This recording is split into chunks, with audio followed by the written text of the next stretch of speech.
Podcasts from the grassroots, connecting people and sharing ideas.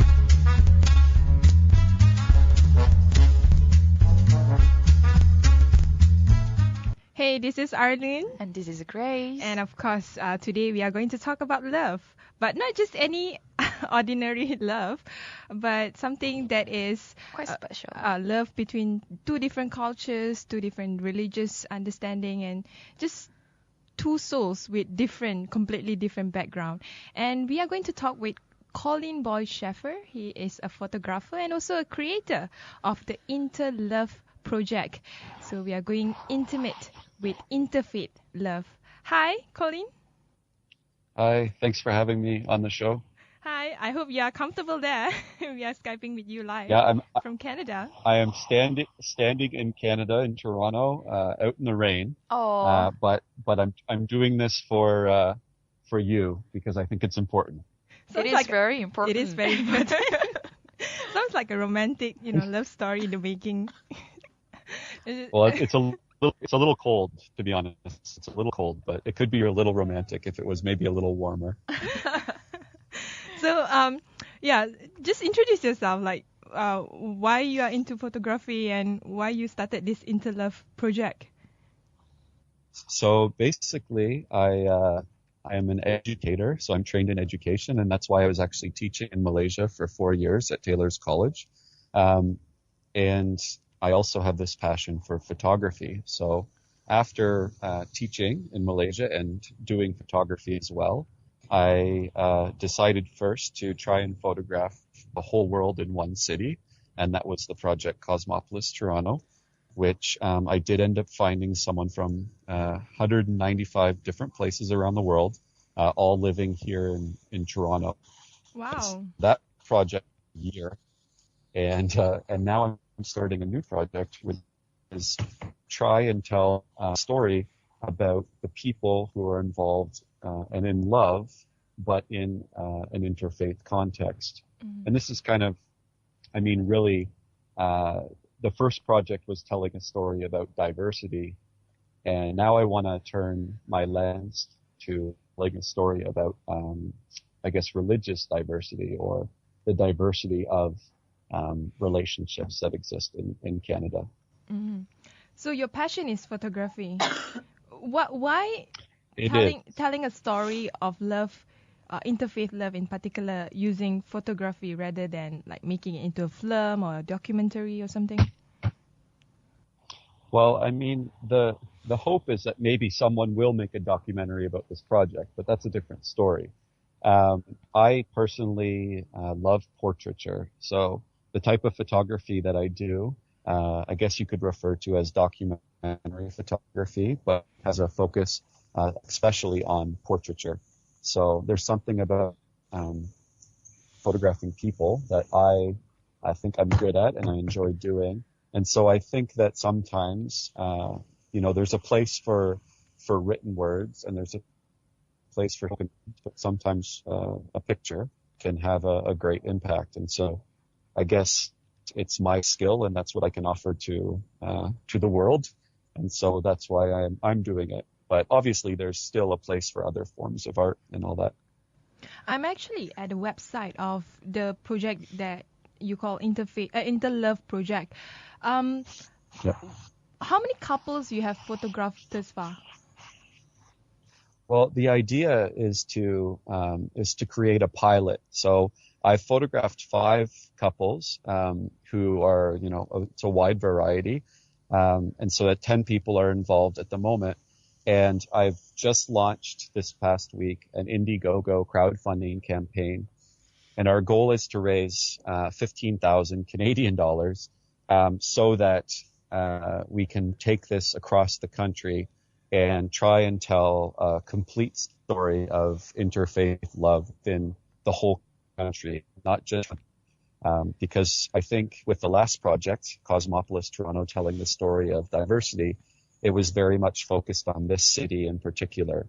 But I think that there's a wider Canadian story when it comes to interfaith love that I would like to tell.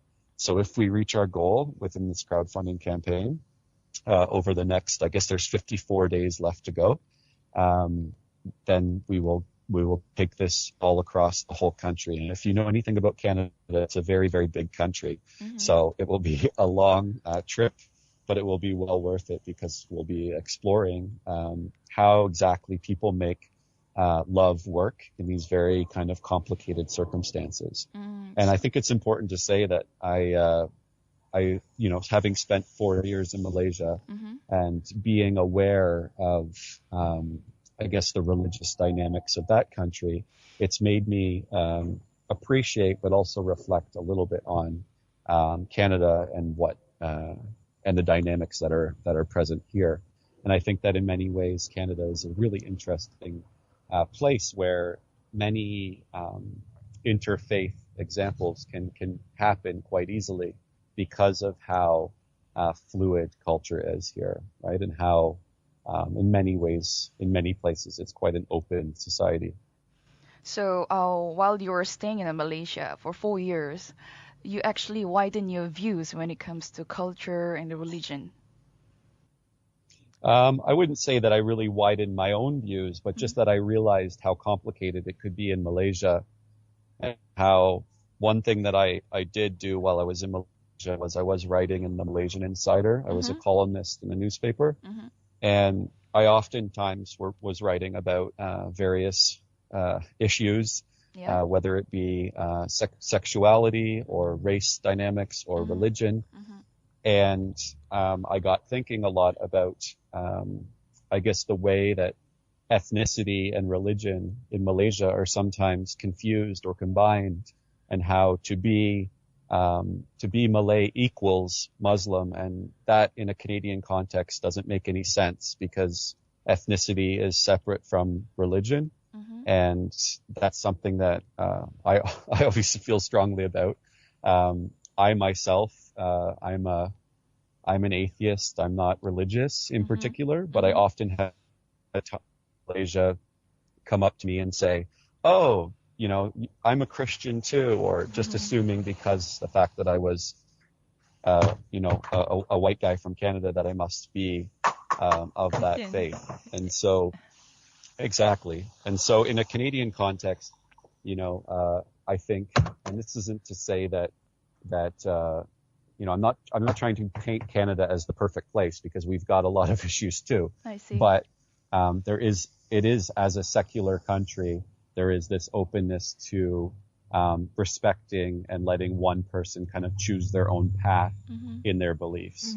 And so one thing that I'm noticing is that the people, as an example, I photographed Sahar, who is a practicing Muslim, and she is marrying Alvaro, who was born in Colombia, is a practicing Catholic, and yet they're going to make their love work. And so I think in that sense, there's certain things that are happening here that...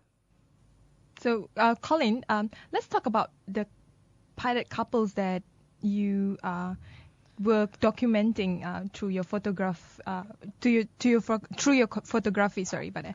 And I noticed, like you mentioned before this off air, that one of the couples have a Malaysian as one of the... Yes, it's really cool because I actually didn't know. I didn't know Annie, but she was actually a teacher at Taylor's College and Sunway College before I was there. And what a small world. While she was in Malaysia, she met Sundar, who is a practicing Hindu, and they fell in love. And then now Sundar lives in Canada, and they have a small family here. That's wonderful. How is it possible for in Canada for people of different cultural and religious identity to be able to fall in love without feeling that they are different from each other? I don't think there's a clear answer to that. And I think that part of the beautiful process of this project is exploring how each individual couple makes this work. And, it depends a lot on their family or the particular community they live in. And it's not really a set process, And I think that it's complicated. And that's part of what I'm trying to do, is I'm not trying to simplify this. I'm instead trying to explore it and try to better understand the complexity that does exist. Mm-hmm. And that's I think important in itself, to sometimes not try to make this simple. It's not. For many of these couples, for one couple that I photographed, Calder and Zalman, they have been together for over a decade, but yet they still struggle with their own beliefs and how to raise a family with 2 children, and whether to raise them, in a particular context, whether it be a Jewish context or a Catholic context or a spiritual context, and it's not simple. So I think that that's important to recognize, that it's not simple anywhere. It doesn't matter whether you're in Canada or Malaysia. Mm-hmm. But one of the things that I think is important is that love, right, for these people, love is more important than anything else. Mm-hmm. So when it comes to your photography, what kind of moments are you looking for? It could be, when you take like photography of couples, it could be just any moments, right? But especially this, with the topic that you are having, interlove or interfaith love, what kind of moments did you look for from the five couples that you had? Well, the last project that I did has a very clear consistency in regards to the way the people that I'm photographing, the participants, are looking at me, which is what I would call a neutral expression. And that's in Cosmopolis, Toronto. For this particular project, I'm trying to find moments of affection that the individual couples feel comfortable with. So one couple, it might be holding their children as they're joking around.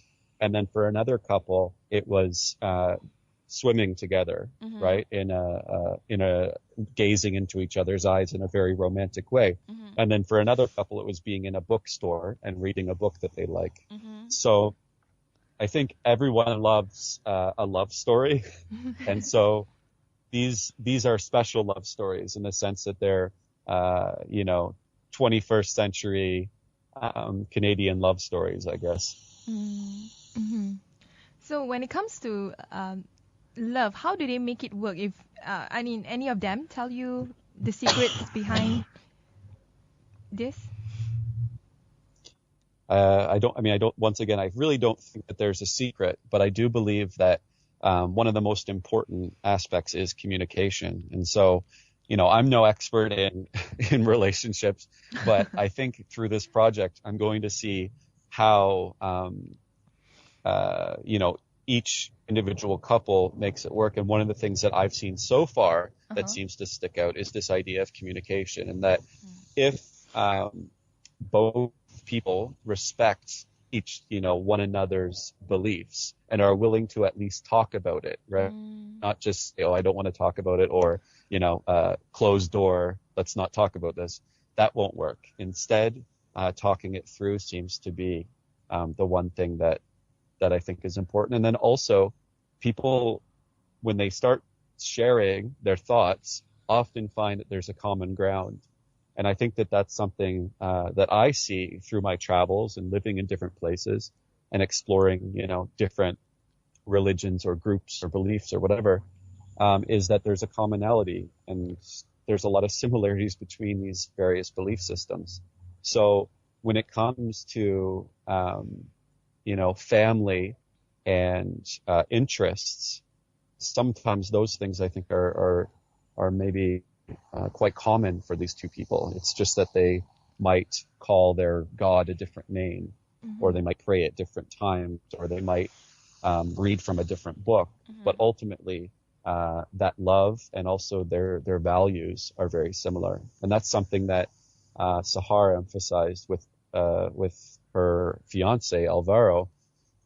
She emphasized to me how their values were the same. And that I think is important. Mm-hmm.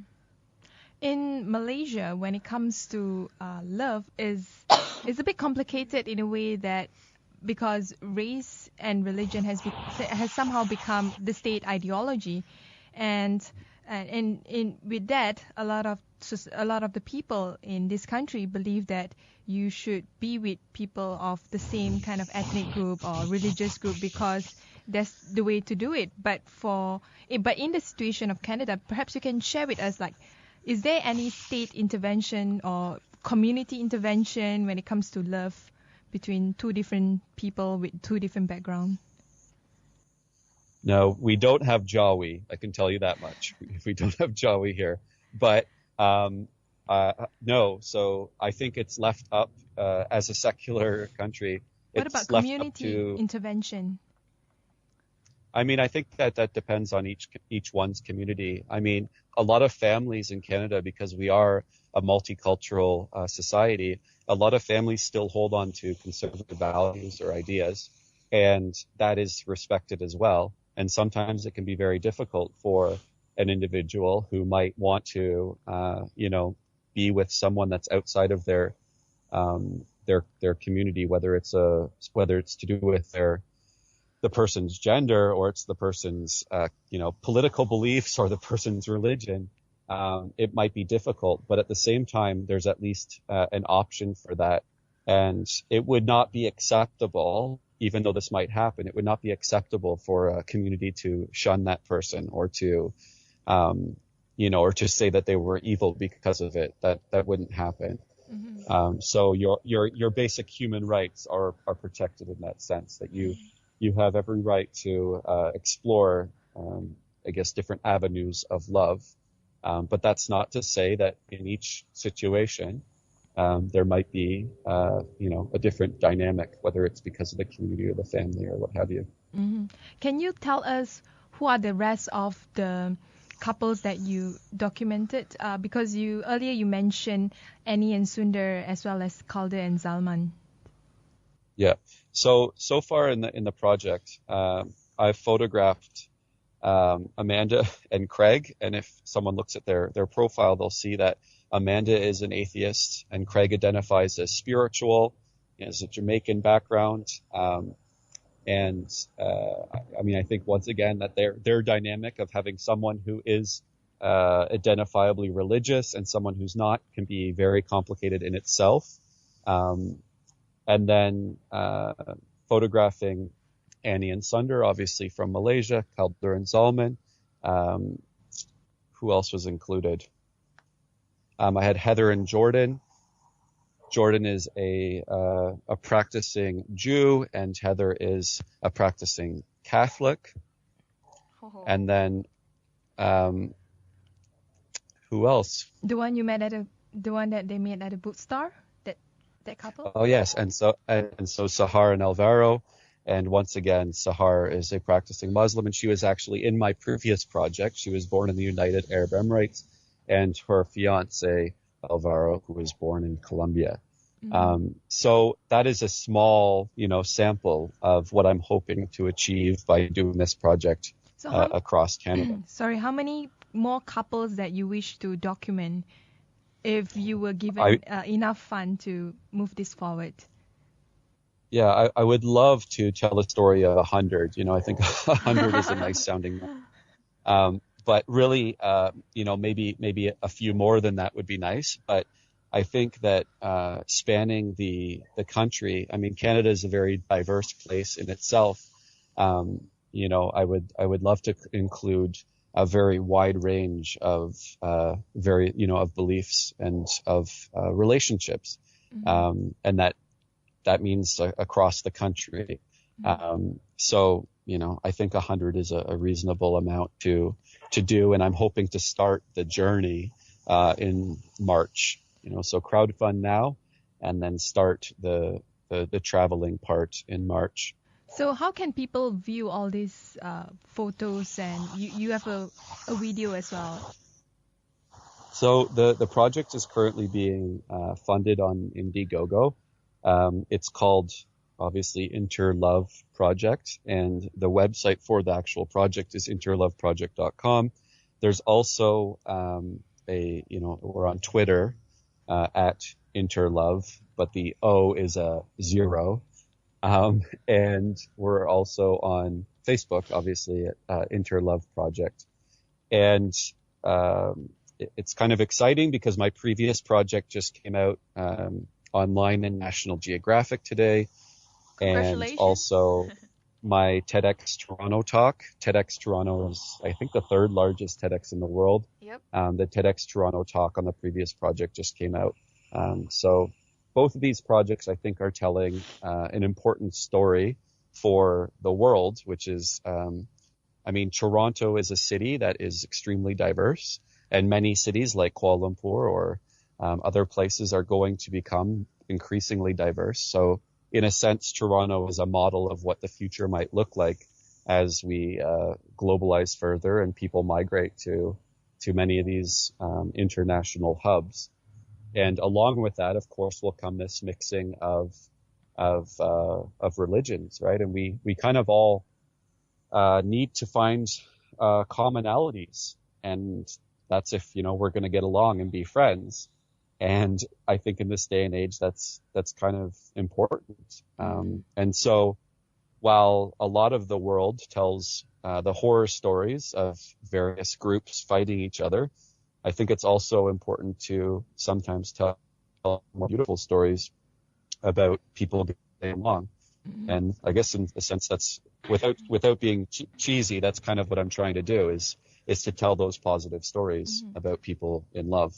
So currently you have raised 1,630 Canadian dollars, and your target is 5,000 Canadian dollars. Anyone from around the world can donate to this, I suppose? Yeah, so anyone can contribute on the Indiegogo page.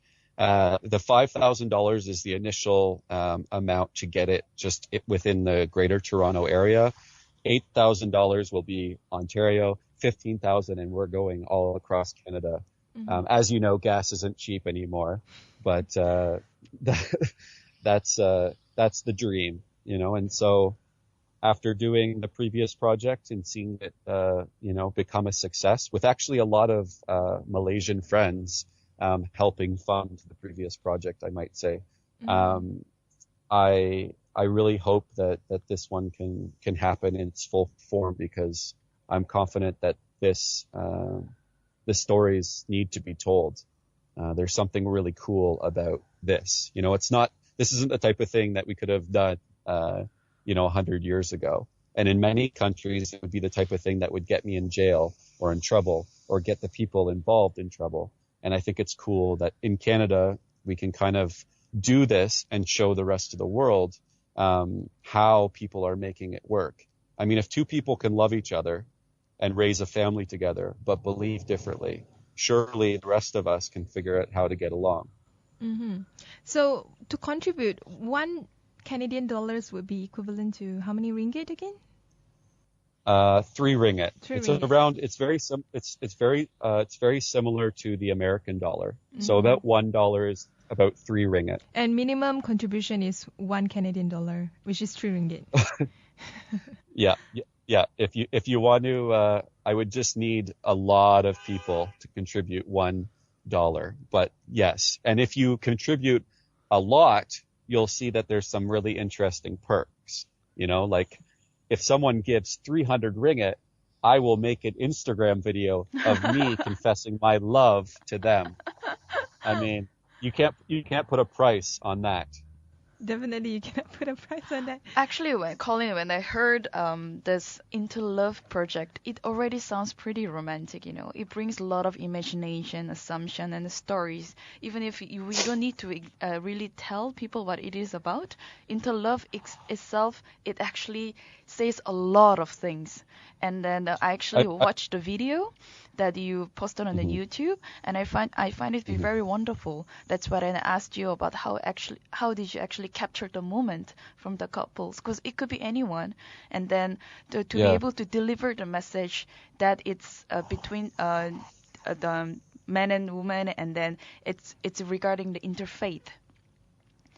So yeah, I mean, I think one of the really amazing things that I've experienced so far is that when I photograph, like if someone looks at the story of Calder and Zalman, they'll see she's gazing into his eyes in the water, and it's a very romantic Yes. photo. Mm-hmm. But during that process, and as you see in the video, it was very emotional for both of them, right? That they have 2 kids and they're busy and they don't have a lot of time to have a romantic moment. And I was kind of creating that for them.